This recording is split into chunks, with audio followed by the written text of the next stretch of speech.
چنانچہ سیدہ صدیقہ رضی اللہ تعالیٰ عنہ فرماتی ہیں کہ جب نبی علیہ الصلوۃ والسلام کو آخری وقت میں بخار ہوا تو وہ بہت تیز تھا، حتیٰ کہ اوپر جو کپڑا ڈالا گیا تھا اس کپڑے کے اوپر سے گرمی محسوس ہو رہی تھی۔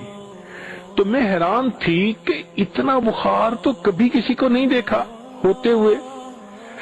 نبی علیہ الصلوۃ والسلام کے سامنے ایک پیالے میں پانی تھا، اللہ کے حبیب صلی اللہ علیہ وسلم اس پیالے میں اپنا مبارک ہاتھ ڈالتے تھے اور وہ پانی اپنے چہرے انور پر پھیرتے تھے، اور میں محسوس کر رہی تھی کہ تکلیف کی شدت ہے، بخار کی شدت ہے۔ تو میں نے پوچھ لیا، اے اللہ کے حبیب صلی اللہ علیہ وسلم، ایسی شدت بخار بیماری کی تو میں نے کبھی نہیں دیکھی۔ تو نبی علیہ السلام نے فرمایا، عائشہ، مومن کو آخری وقت میں جو یہ تکالیف ہوتی ہیں اس پر بھی اس کے گناہ بخشے جاتے ہیں۔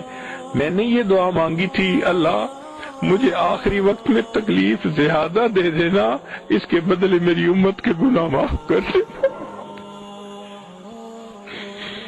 اس کے بدلے میری امت کے گناہ معاف کر دینا۔ عائشہ، اس لیے مجھے تکلیف زیادہ ہو رہی ہے۔ ابھی یہ بات ہو رہی تھی، دروازے پہ دستک ہوئی، پوچھا کون؟ تو کہا گیا کہ جبریل اور اسرائیل حاضری کی اجازت مانگتے ہیں۔ نبی علیہ السلام کی خدمت میں عرض کیا گیا، فرمایا جبریل کو پہلے بلاؤ۔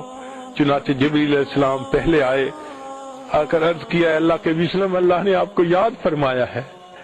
نبی علیہ السلام نے فرمایا، جبریل پہلے اللہ تعالیٰ سے یہ مجھے پوچھ کر بتاؤ کہ میرے بعد میری امت کا کیا ہوگا۔ یہ سوال کیا تو جبریل علیہ السلام نے کہا، پوچھ کے کہ اللہ تعالیٰ فرماتے ہیں، میرے محبوب صلی اللہ علیہ وسلم، ہم آپ کے بعد آپ کی امت کو تنہا نہیں چھوڑیں گے۔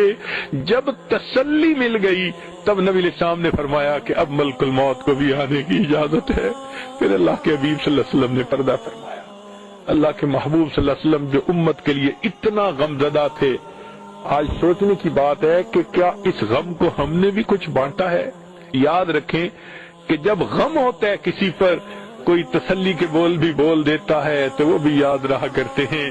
آج نبی علیہ السلام کے اس غم میں جو شریک ہوگا، جو دین کے راستے پہ نکلے، جان مال وقت لگائے، زندگی کے اوقات کو اللہ کے راستے میں لگائے، مدارس کے اندر جا کر تعلیم حاصل کرے، علم حاصل کرے، عمل کرے، دعوت میں حصہ لے، اللہ رب العزت کے محبوب صلی اللہ علیہ وسلم کو یقیناً قیامت کے دن کتنی خوشی ہوگی کہ اس میرے امتی نے میرے غم میں برابر کا شریک ہونے کی کوشش کی۔